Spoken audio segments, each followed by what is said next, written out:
Welcome to the Putting the Public into Health podcast by Dr. Richard Pan. As we face one of the greatest public health disasters in the century, this podcast will address questions and issues from you, the public, about the COVID-19 pandemic and its impact on people's health and lives. I am Dr. Richard Pan.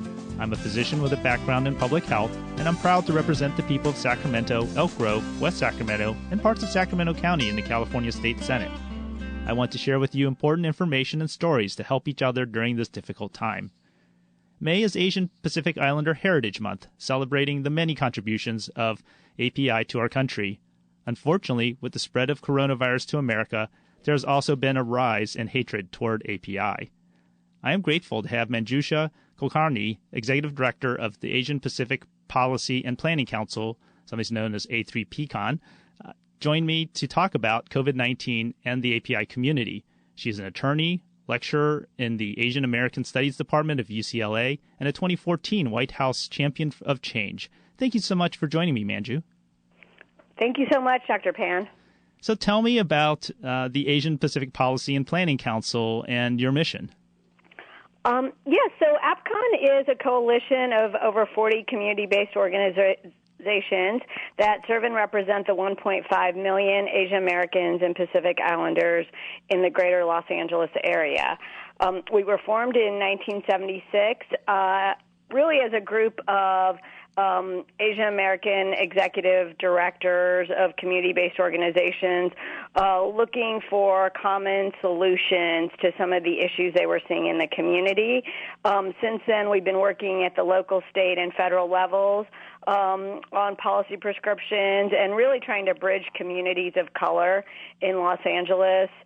So during the uprising or SAIGU here in Los Angeles, Epcon worked with African American and Korean American communities to really bring them together. And right now we are serving as the lead for the AAPI community on the 2020 census here in Los Angeles. So that's very important. We want to be sure everyone gets counted for the census. Now, exactly. Yeah. Now, Epcon set up a website with the Chinese for Affirmative Action called Stop AAPI Hate in March. So why did you decide to do this? So we got involved in this issue early on. Before there was a single confirmed case of COVID-19 in Southern California, our community experienced its first hate incident. A child who was in middle school here in Los Angeles was physically attacked and verbally assaulted by another child on the schoolyard. The bully essentially told him to go back to China, and when the child responded that he was not Chinese, the bully then punched him in the head 20 times, again on the schoolyard. So this was really concerning for us, and we thought it was important to bring this to the attention of our local leaders, and so right away we were able to hold a press conference with Supervisor Hilda Solis, with the head of LA County Human Relations Commission, Robin Toma, the Superintendent of LA County Schools, Deborah Eduardo, and a few other folks from community-based organizations that are part of Epcon, as well as with the Department of Public Health. And it was really important for us to say, you know what, hate is not accepted in Los Angeles. We began to see it as a problem with online incidents, and then this really started to grow rapidly with more and more cases across the country. And so we got together with CAA and also with San Francisco State University's Russell Jung, who's a professor there, and together on March 19th, we launched Stop AAPI Hate. Now, you mentioned that this started, the website started in Southern California. So is this website available for reports across the country or just Southern California or California? Can you tell me about the scope of this reporting for this website? Yes.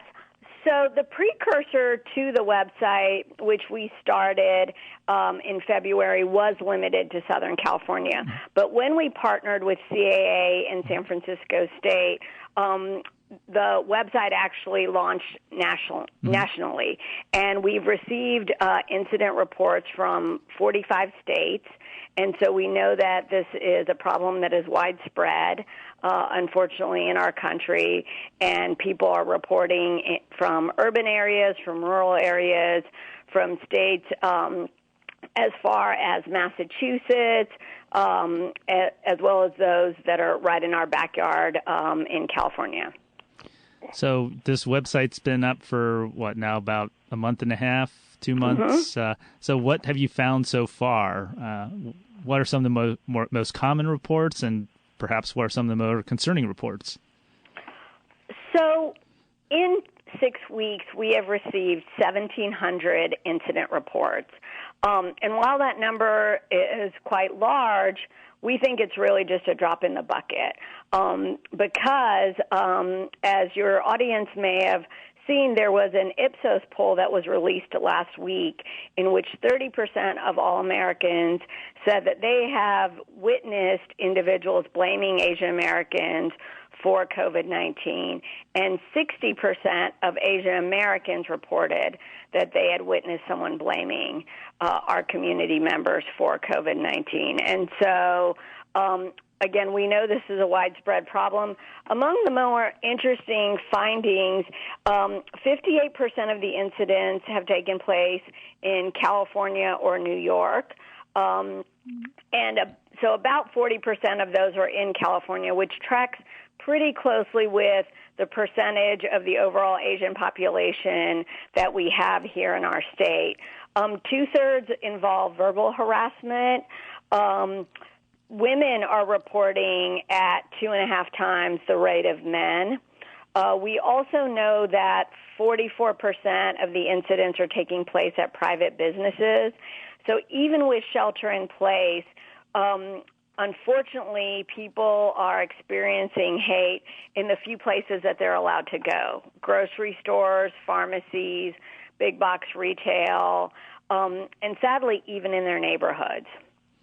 That's terrible. Can you maybe give us some examples of what these type of incidents are like, or what people are saying are happening? Right. So they really run the gamut. I will tell you, here in Southern California, a young woman reported that, a gentleman started following her on the street. He appeared perhaps to be homeless, but tried to punch her and kick her dog just as she was going out on a walk. And so she really, had to take off running to get back to her apartment complex. All the while he was shouting racial epithets at her. A number of folks have had bottles thrown at them outside of car windows, things like that. They've been spat upon. Sadly, a number of grandparents have reported when they're taking their grandchildren on walks, they've been told to go back to effing China.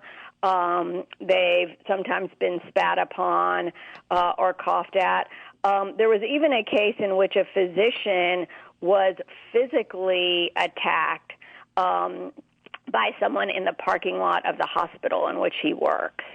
So he was leaving at the end of the day, and presumably because of his perceived race, was literally punched by someone else in the parking lot. And I would make note, as you said, that a lot of the attacks may make reference to China, but this is not something that's specifically isolated to Chinese Americans who are being attacked, correct?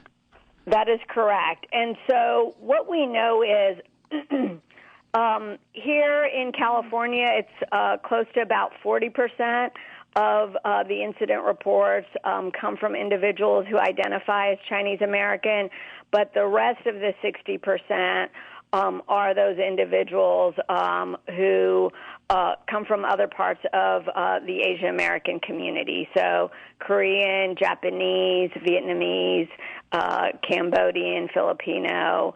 We even have some Pacific Islander cases as well as South Asian. Now, I think some people raise the concern that some influential people who are leaders in politics or other fields, have made statements that may have incited hate toward API during the pandemic. Is that something that you're concerned about in terms of what might be triggering some of these incidents of hate? We are very concerned about it. Most notably, President Trump has made a number of comments and continues to call it, the China virus, the Wuhan virus. Some members of his staff have referred to it as Kung flu. This is really concerning to us.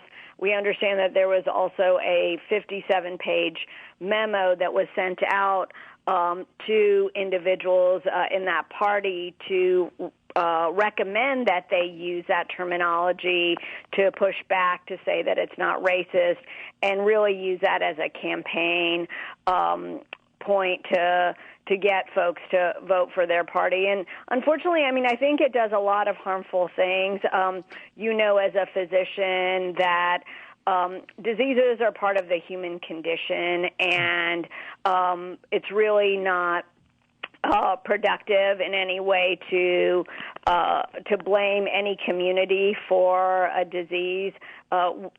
It's believed now that the Spanish flu, or the so-called Spanish flu, actually had its origins in the United States.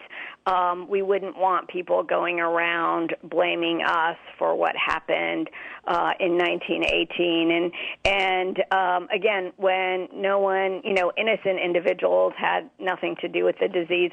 Also, I think what it does is, and what's really concerning to us, is it's putting our community members in harm's way, because really every time government officials use that type of racist rhetoric, we know that there are increases in hate and hate incidents against our community. We have to look no further than the lessons of 9/11 to see, ways in which Islamophobic comments were used to justify, by a lot of folks, incidents against not only the Muslim community, but also against South Asian, Arab, and Sikh communities. And we really don't want to go back there again. Yeah, the real enemy is the virus. It's not other people. And I think, part of, in fact, in the public health realm, we recognize that naming outbreaks or pandemics from the supposed origin, and I say supposed because until we figure everything out, we don't know for sure, is not very helpful. And in fact, actually, it's interesting you bring up the so-called Spanish flu. The reason it was called the Spanish flu was because actually Spain was the country that was being most transparent about infections at the time. So they had most news reports coming from Spain.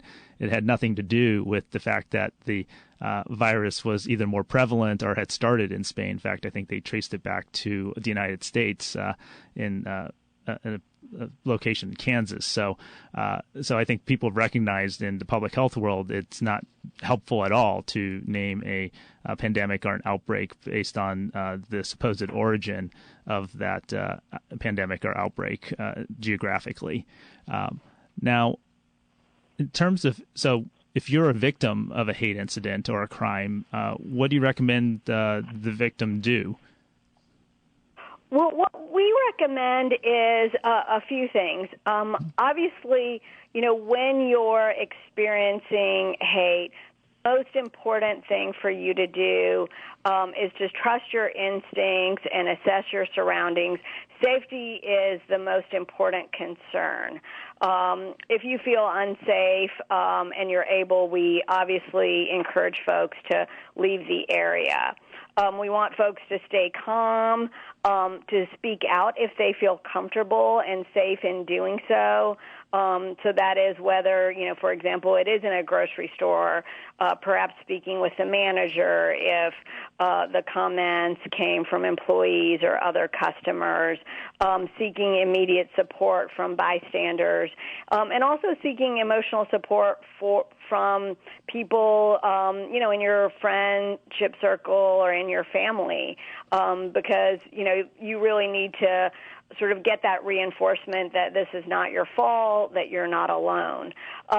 If it is a crime, we, of course, recommend calling 911, making sure individuals get the medical attention they need.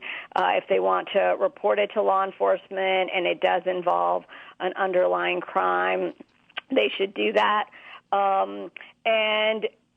Too, I think we have a number of guidelines if you're witnessing the hate, because it's really important right now for folks to be upstanders.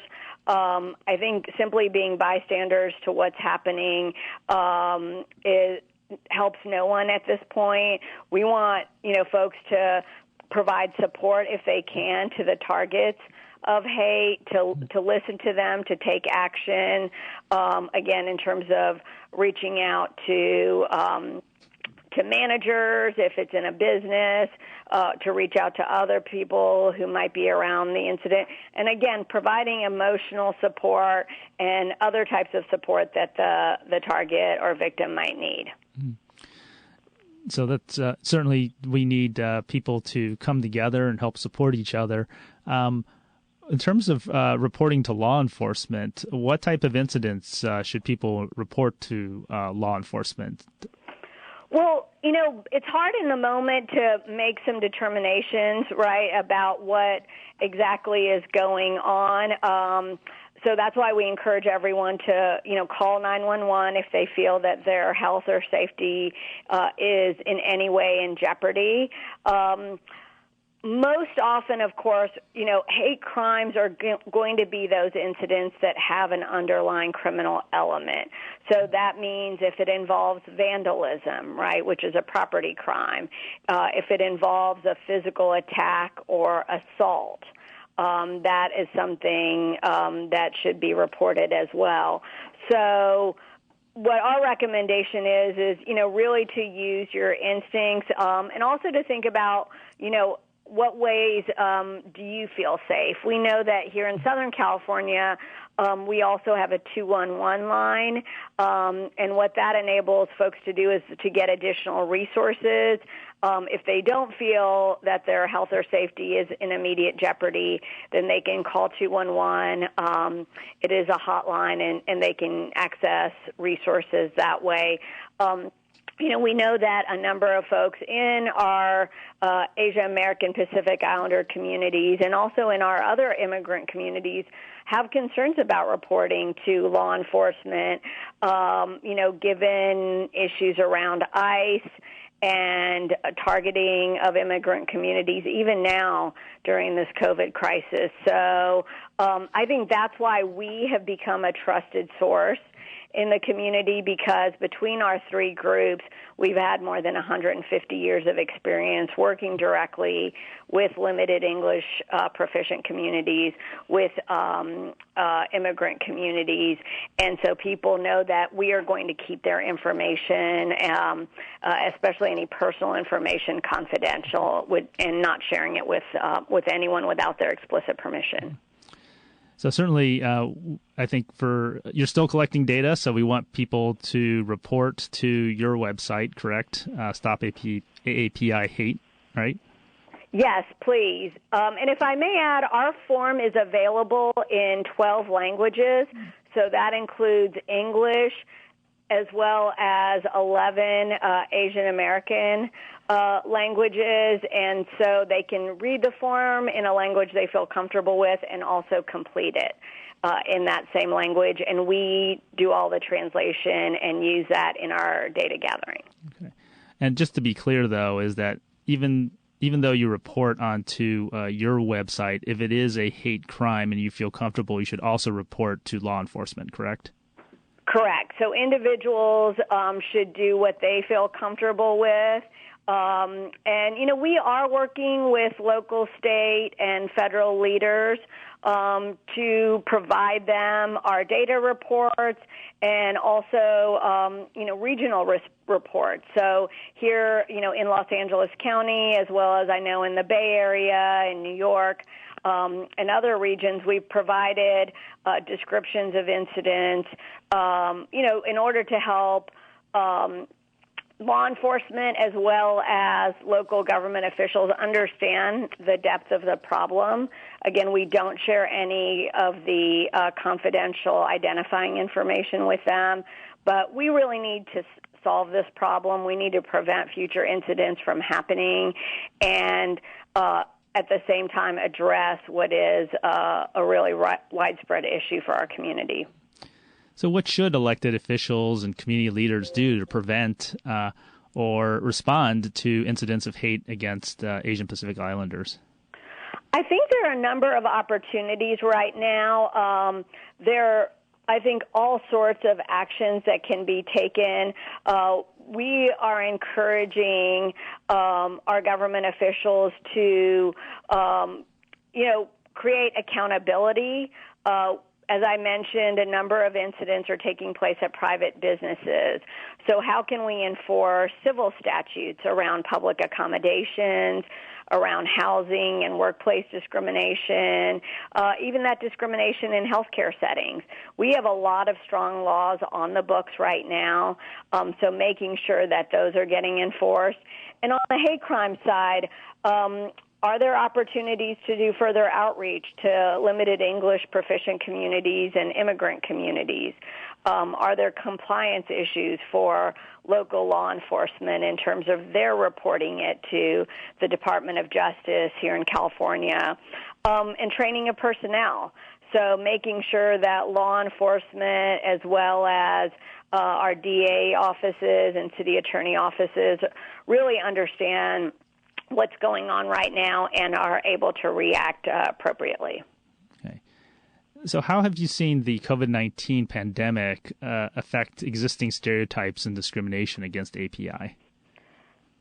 So, sadly, this is not our first time to the rodeo, which is to say that, the so-called yellow peril, which is beliefs that are racist in nature against Asian American communities, that has been with us since the 1800s.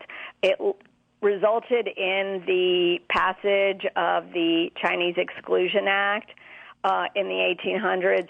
Then in the 1900s, we know it played a substantial role in the Japanese-American incarceration. And so now this is really the latest iteration of that yellow peril and that racism that's being directed against our communities. So, I'm really worried as I look at those incidents. And as I mentioned before, too, 9/11, which is a time in which America suffered 3,000 fatalities. And for more than 10 years, there was a backlash against Muslim, South Asian, Arab, and Sikh communities. I was executive director of a South Asian American community-based organization called SAN, and at the 10-year mark, and we were still seeing discrimination there, both in the workplace as well as hate incidents in the education sector. And then in terms of policies, there were some very problematic policies around racial profiling and surveillance by law enforcement. So, again, we don't want to go back down that path. And unfortunately now with COVID-19, we have surpassed 60,000 deaths in the United States. Latest figures show that by the end of the year, that could be well over 100,000 or 200,000. So we're very concerned about what that might mean in terms of hatred that's directed against one community. Again, individuals who had no part and are suffering through what all of us are suffering through. So I think we need to all be watchful and prepared and realize it's time to take action. Well, to sort of final question, Manju, May is API Heritage Month. We've been talking about some downside stuff, but let's talk about celebration. How will you be celebrating May, API Heritage Month? So I'm celebrating in a few different ways. First off, want to say that, this is a challenging time for our communities, but it's also a time where we can show resilience. And I think when we look back, after the Chinese Exclusion Act, after Japanese American internment, there were opportunities that the community took on to really build leadership, to build community. And so we had, for example, the redress movement that came after Japanese American incarceration. And I have to just add that I was really proud to play a role in that, representing pro bono Japanese Latin American internees who were sadly brought to the United States by the U.S. government and interned along with our Japanese Americans. And so really looking at that resilience, looking at the leadership in our communities and trying to build that, continuing to build that. And I know all of our organizations do that. The second way I'm doing it is to continue to patronize Asian American businesses. Our children have some favorite restaurants that we go to, and really making an effort right now, knowing that our small businesses are struggling right now in this time, and seeing if we can do takeout or delivery of those restaurants because they are really part of the fabric of America. And finally, the last thing is, while we do have some extra time at home with our family, my husband and I and our girls are taking this as an opportunity to watch some films that really represent our community, and even some of the newest TV shows on Netflix and Amazon and others are really celebrating our community and all of its diversity. And so I just really encourage folks, whether it's picking up a new book or watching something on TV that engages all of us and shows and celebrates the breadth and depth of Asian Americans and Pacific Islanders, because, if we've learned anything, it's that we really are an integral part of the American community, and this is not the only time we should celebrate our achievements, right, accomplishments, but it's a good time to start if you haven't done it before. All right. Well, those are some wonderful ideas. Well, thank you so very much, Manju, for joining me today. And I want to thank you for listening to this episode of Putting the Public into Health by Dr. Richard Pan. If you have questions or ideas for a future podcast, please email them to senator.pan@senate.ca.gov. Please stay at home as much as possible. Stay at least 6 feet away from others outside. Wash your hands frequently and try not to touch your face. Together, we are slowing the spread of the disease and saving lives.